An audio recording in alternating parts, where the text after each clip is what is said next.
you guys hear me? Oh, yay! Awesome. Thank you, Carol.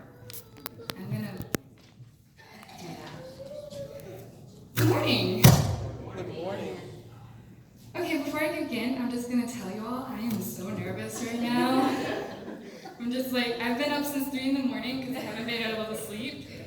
So just deal with me if I stumble through stuff and mess up. Amen.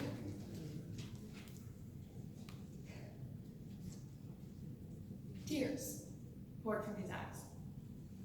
How could they do this to him? Father would punish them for sure. He tried to stand, but the impact of the fall injured him from doing so. His left side had taken most of the brunt of the force of gravity and ached unbelievably so.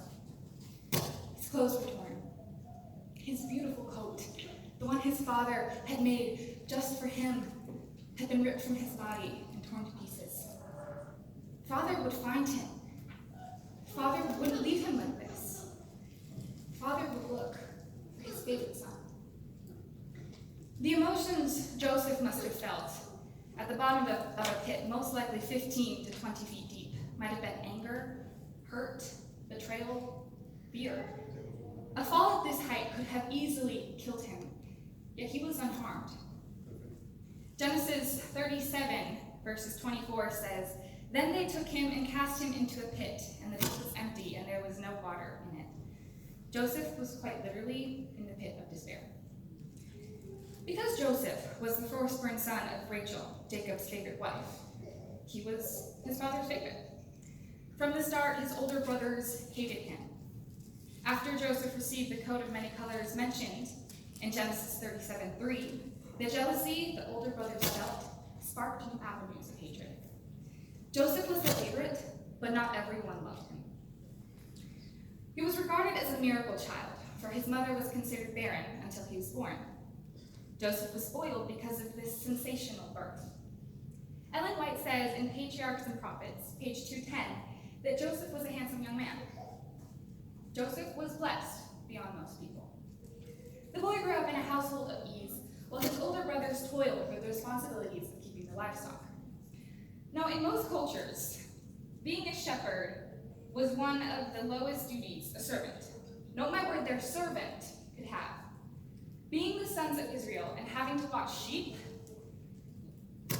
one of the most dumbest creatures on the planet, you can imagine their humiliation.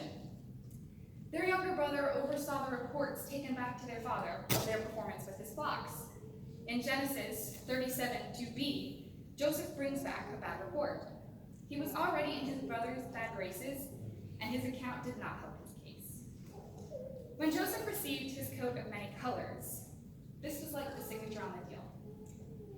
Jacob planned to have Joseph as his heir. It was obvious. However, what was not obvious was how much the older brothers hated Joseph. Later, when the teenager dreamt his famous dreams, Genesis 37:6 says that Joseph begged his older brothers to listen to what he said. "Please, hear this dream which I have dreamt." The brothers were infuriated when they heard it. "Shall you indeed reign over us? Shall you indeed have dominion over us?" Genesis 37:8. In their eyes, Joseph was a child, pampered and cosseted. He was stealing their rightful place, and that enraged them. Yet they couldn't express their true feelings in fear of their father's wrath. So when Joseph ended up at the bottom of a pit, we shouldn't be too surprised. The brothers could have killed him. They had the intent to. But something held them back. Perhaps it was a tiny voice only they could hear. Perhaps they feared what their father would do. And perhaps God had something very special planned for Joseph. Let's pray. Dear Heavenly Father, today as I bring this message to the people here, I ask that it will not be my words, but your words that come out. Yes, I have planned for this, but if you impress on me to say something completely different, I pray that I will choose that. And I pray that the people here will understand and be blessed by what I say here today, Lord. Thank you, Lord.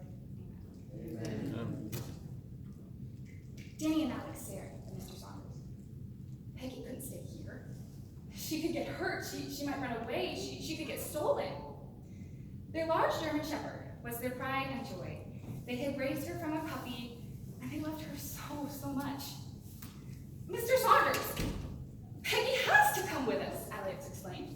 Absolutely not. That dog is getting nowhere in my car. I just had the seats refurnished. Mr. Saunders crossed his arms impatiently.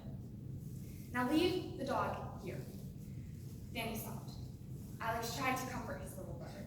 Sir, please. She's a good dog. Really, she is. Absolutely not, came the words again. The children's parents had asked Mr. Saunders to pick the kids up from the church picnic, since they were unable to do that themselves. Yet they didn't realize that the family dog would be unable to attend the journey back home. Mr. Saunders had finally had enough crying that he herded the children into his vehicle. Before the door closed, Alex leaned out and called one desperate command. Go home, Peggy. Go home. Now, Peggy was a smart dog, as most German shepherds are, but she had never been taught this command. She sat down on the grass and tilted her head as the people drove away without her. Confused, she watched them leave with her big, trusting brown eyes. The boys watched all the way home, but no dog followed them. When they reached the driveway, there was still no Peggy. Hours passed as they waited for their parents to come home. As soon as they heard the car door slam, the kids were outside and flashed. Mom! Dad! We have to go get Peggy! But it was too late. Darkness had fallen, and trying to search for a dog at that time of night would be hopeless. All that night, none of the family got any sleep. Finally, what seemed like years later, dawn appeared on the horizon. The family quickly got into the van and drove to the park. Danny and Alex searched outside all the way there. As soon as they drove up to the spot where they had last left Peggy, hope searched through their veins. Could it be? Really? Could it possibly be her? Yes, it was! Peggy had stayed in the exact spot the whole night. She didn't know what go home meant, but she did know that her people would never leave her. She had hope in them. She had faith. Faith is a fascinating subject. Preachers often spend hours of research on their sermons with faith. When you hear the word faith, you might associate people like Abraham, or Job, or George Mueller. These men especially showed great trust in the Lord. As I read the story of Joseph, I can't help but wonder, how did this naive, pampered teenager make it? How did he keep his faith so in tune? How did he not give up on God? Every single thing went wrong for him. But his faith is one of a kind. As Joseph was pulled up from the well, I can imagine he had a smile on his face. He was being rescued. He had no idea what his future would be. He was coming out from cold depths of darkness, and yet he didn't know that he'd be falling deeper into the shadows. As innocent as Joseph was, it probably took him a while to comprehend his surroundings at the top of the cistern. But when the realization of what hit him, and what was happening hit him, shock. It can only be pure shock. Could someone really have that much hatred towards someone that they would sell family? Terrified of his future, Joseph begged his brothers not to cast him off as a common slave. To be a slave was a fate worse than death. Maybe the brothers had remorse. Perhaps Joseph's pleadings pulled at their heartstrings. Yet on the other hand, they knew that if they turned back now, Joseph would just run right back to father, and he would punish them most severely. No, it was too late to turn back now. So 20 pieces of silver were exchanged for Jacob's beloved son. Joseph felt completely alone as the heathen caravan marched away from everything he had ever known. Grieved by his brother's cruel actions, he could only resort to the only being there for comfort. Our Heavenly Father. I don't know about you, but sometimes it's hard for me to go to God and get the comfort I need. I know God is fully capable of healing me, yet sometimes he just seems so far away. And I've never even been sold by my own family, so my bad days could never amount to the pain Joseph was feeling. Sold again to the Midianites, as mentioned in Genesis 37:36, Joseph's life was changing drastically. The more he traveled away from home, the larger the gap grew in his heart. Was God truly there? Could God actually help him? It all seemed hopeless. You know, sometimes God has a way of doing things that's perplexing, and we might wonder if God has any idea what he's doing. But if God cares more about the common sparrows, don't you think he cares more about you? Being sold was not on Joseph's plan for that day. He'd only come to check on his brothers and bring a report back to his father. Becoming a slave was not on his checklist. Yet here he was, probably tied behind some camel, walking in hot sand, in torn clothing. There seemed to be no hope. Sometimes we find ourselves thinking that how could God possibly use this circumstance or this difficulty in my life for good? I mean, there are times everything is going wrong.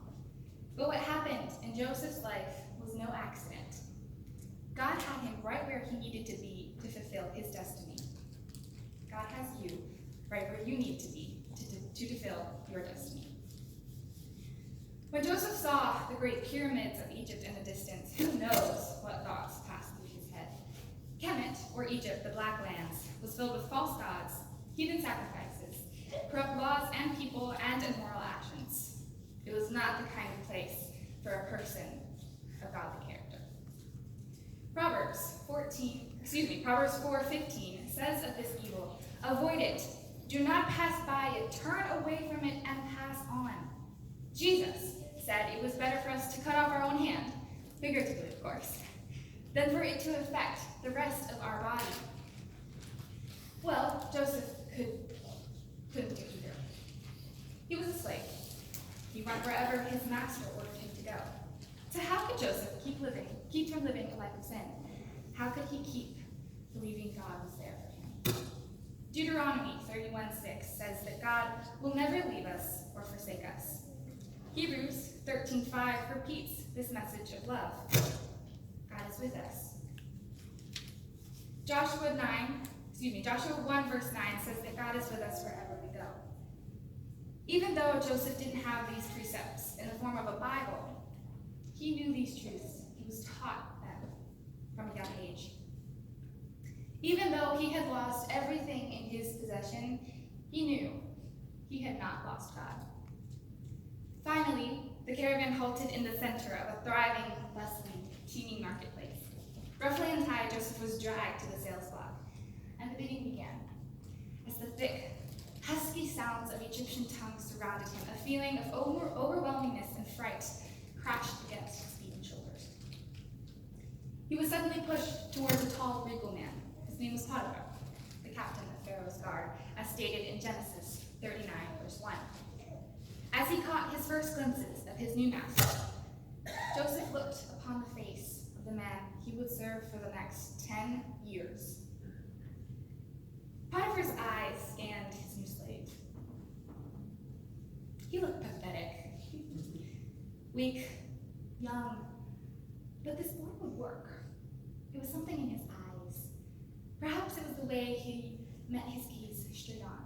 No common slave would do that. No, this boy is different. Joseph was probably put to work as a kitchen slave, keeping the fires burning. Then as the years went by, and his knowledge of the Egyptian language developed into fluency, he was put towards jobs with greater complexity. According to Patriarchs and Prophets, page 217, even though Joseph was the son of a chieftain, he still acted with humbleness, gentleness, and fidelity. God bestowed upon Joseph a strong character, a character of trust. Joseph's days were filled with his duties in Potiphar's household. Alone throughout this time, Joseph easily could have turned his back on God. He could have abandoned everything that he had been taught by his family. Then again, his family had turned his back on him. Yet Ellen White says that Joseph served the Lord with an undivided heart, Patriarchs and Prophets 2:16. But how in heaven's name could he do that? Well, the Proverbs 3, verses 3 to 4, and that says, "Let love and faithfulness never leave you. Bind them around your neck and write them on the tablet of your heart. Then you will win favor and a good name in the sight of God and man." Though everything was going completely, totally, exponentially downhill, Joseph continued to serve the Lord with his actions. Day after day, Joseph must have been tormented by the devil. God doesn't care about you. You're worthless. People hate you. You should never have even been born. God abandoned you long ago. You are nothing. I'm almost 100% sure that thoughts like these were sent by the evil one. Yet Joseph trusted in God. He knew that God was there for him. Joseph knew that in the end, God had a plan. Potiphar soon noticed Joseph's qualities in his hard work. As we all know, Joseph was promoted to chief overseer over Potiphar's entire estate.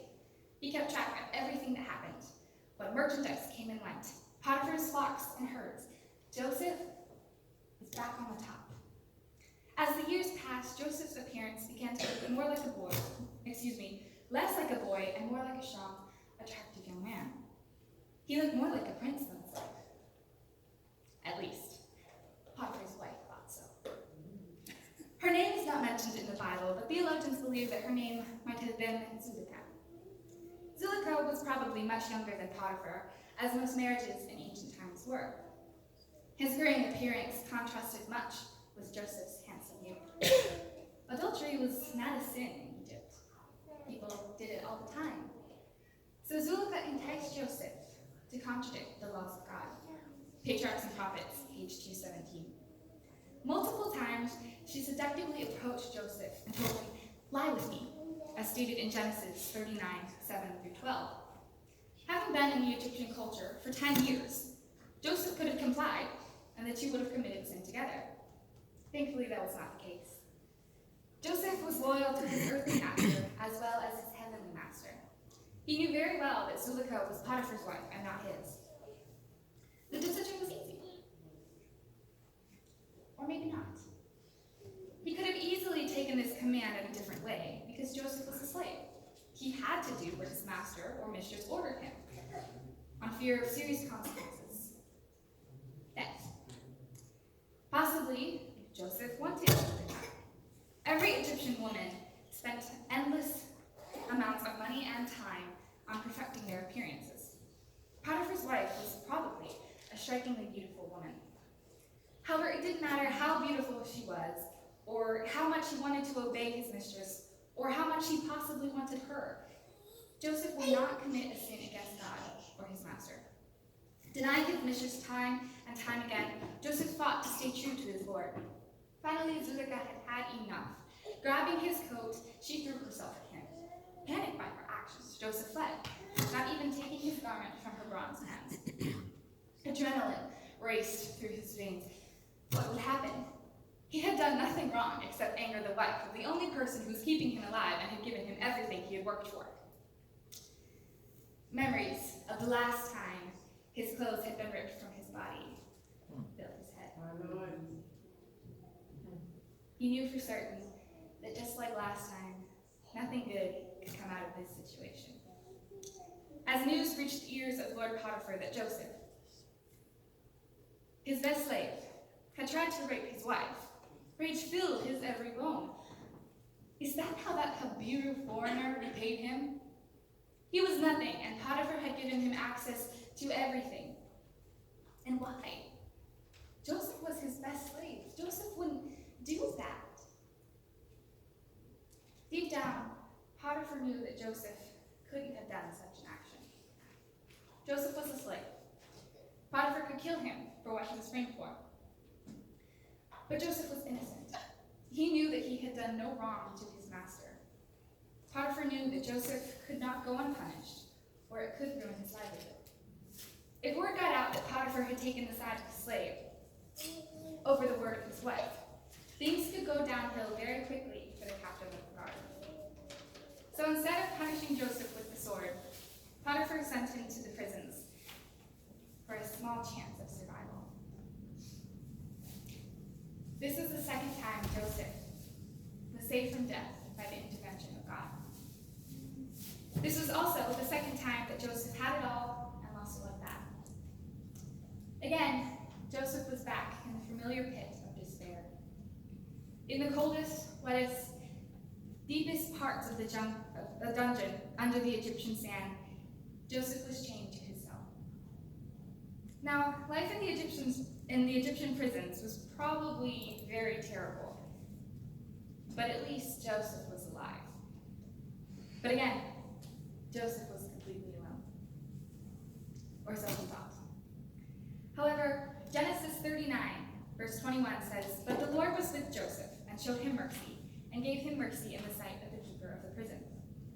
Even in the darkest place of that prison, God was right there, right by Joseph's side. In his work in the prison, God was right there with Joseph as he completed the tasks required of the prisoners. As angry, painful thoughts filled Joseph's head, God was right there, reaching out his hand, hoping that Joseph would grasp it in faith.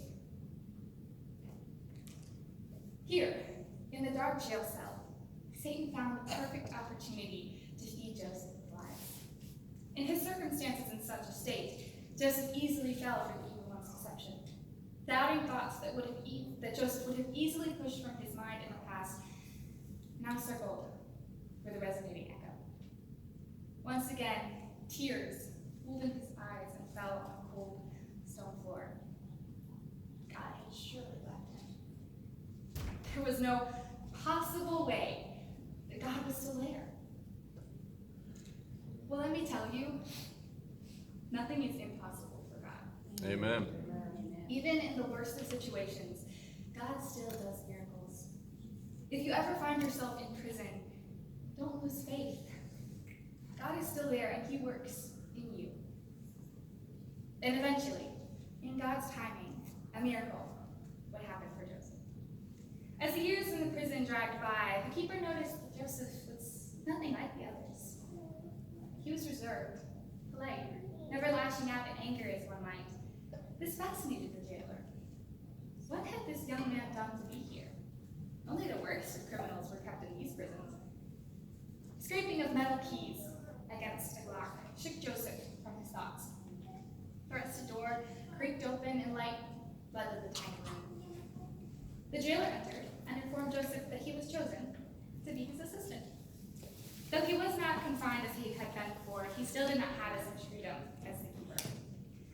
Daily, Joseph now made his rounds in the prisons. Under his watch, the prisoners became less disruptive and things began to run much more orderly. The prisoners always had food, and they always had a bed to sleep in at night. Genesis 39, 22-23 says that everything Joseph did prospered in the sight of the Lord and in man. The prison was peaceful. Genesis 40 states that 2 men, servants of Pharaoh, were sent to the prisons. Why? All we know is that he, Pharaoh, was exceedingly angry with his chief butler and chief baker. According to the author, Terry L. Fevash, who did extensive research on Joseph, the 2 men were thought to have been involved in a plot against Pharaoh. Not knowing which servant was to blame, the human god sent them both to his dungeons. Each of them, while in prison, had a dream quite similar to the other, and that protects them. Dreams were believed to be messages from the gods, and without a priest or a magician to interpret it, the meaning would go unanswered. The men were devastated. As Joseph passed the cell in which the butler and the baker were contained, he noticed their despair. Unfortunately for Joseph, this was an emotion he could easily recognize from his past experiences. Genesis 40, verses 6-8, "And Joseph came into them in the morning, and looked at them, and saw that they were distressed. So he asked Pharaoh's officers who were with him in the custody of his lord's house, saying, 'Why do you look so distressed today?' And they said to him, 'We each have had a dream, and there is no interpreter of it.' So Joseph said to them, 'Do not interpretations belong to God? Tell them to me, please.' We all know what happens next. Each tells Joseph his dream, and God, through Joseph, interprets them. The butler is restored to his place and goes free, while the baker is found guilty and is put to death. Joseph also begs the butler to remind Pharaoh that Joseph is not guilty. He's innocent. He doesn't belong in the prisons. Sadly, the butler forgets all about Joseph. As days turn into months and years once more, it all seems hopeless. Then one day, a messenger arrives from the palace, asking for the Habiru, who can interpret dreams. Pharaoh Shoshanet I has requested his presence immediately. In Genesis 41, we learn that Pharaoh too has had a troubling dream. After consulting with his wise men and his magicians, in vain, only then does he turn to his last option, a foreign Habiru slave. Genesis 41, verses 15. And Pharaoh said to Joseph, I have dreamed a dream, and there is no one who can interpret it. But I have heard it said of you that you can interpret dreams. And Pharaoh then tells Joseph his two dreams, the first of the wheat and the second of the fattened cattle. We know what the dream of Pharaoh meant, famine across all of Egypt and Canaan. According to Ellen White, the interpretation was so reasonable and consistent, and the policy which it recommended was so sound and shrewd, that its correctness could not be doubted. Patriarchs and Prophets 2:22. The words of Joseph came directly from God. The meaning of the dream was true. Yet even though Pharaoh understood that a famine would soon devour the land in its barren clutches, he had no earthly idea how to prepare for it. Well, folks, if you ever run out of ideas from earth, get one from heaven. In Amen. Genesis 41, 33 to 36, we hear Joseph instruct Pharaoh according to God's direction. And it says, Now therefore, let Pharaoh select a wise, discerning man, and set him over the land of Egypt. Let Pharaoh do this, and let him appoint officers over the land, to collect 1/5 of the produce of the land of Egypt in 7 plentiful years. And let them gather all the food of those good years that are coming, and store up grain under the authority of Pharaoh, and let them keep up food in the cities. Then that food shall be as a reserve for the land, for the 7 years of famine which shall be in the land of Egypt, that the land may not perish during the famine. I'm not sure that Joseph expected Joseph to appoint him, or even intended for that to happen. Yet Pharaoh knew that the words of the Habiru were true. He also knew that no one else had been able to interpret his dream. So Joseph was obviously the man for the job. Joseph had been an heir, then a slave, then a prisoner. Now he was the vizier, or the tate, over all of the Egyptian empire. His past couldn't have been worse, but his future couldn't have looked better. Joseph's life demonstrates God's ability to transform sorrow into joy and breathe life into a seemingly dead situation. Romans 8:28, and we know that for those who love God, all things work together for good, for those who are called according to his purpose. In the end, Joseph's sufferings was all a part of God's divine plan to save his chosen people from starvation. Are you suffering like Joseph? Blessed are the poor in spirit, for theirs is the kingdom of heaven. Are you grieved by the passing of a loved one? Blessed are those who mourn, for they should be comforted. Do you have conflict with a family member, or a friend, or anyone? Blessed are those who are persecuted, for theirs is the kingdom of heaven. In the end, our pain, our sorrow, our heartache, it's all worth it. Romans 8:18 says, I consider that our present sufferings are not worth comparing with the glory that will be revealed in us. God will reveal glory through our sufferings. Isn't that wonderful? Amen. We only have to trust him. Yes. Just like the German Shepherd Peggy, we must have faith in our Heavenly Father, who, unlike Danny and Alex, will be with us always, even when he seems miles away. The words of the song, "Oh My Soul," were written especially for times of suffering. The chorus goes like this. Oh my soul, you are not alone. There's a place where fear has to face the God you know. One more day, he will make a way. Let him show you how you can lay this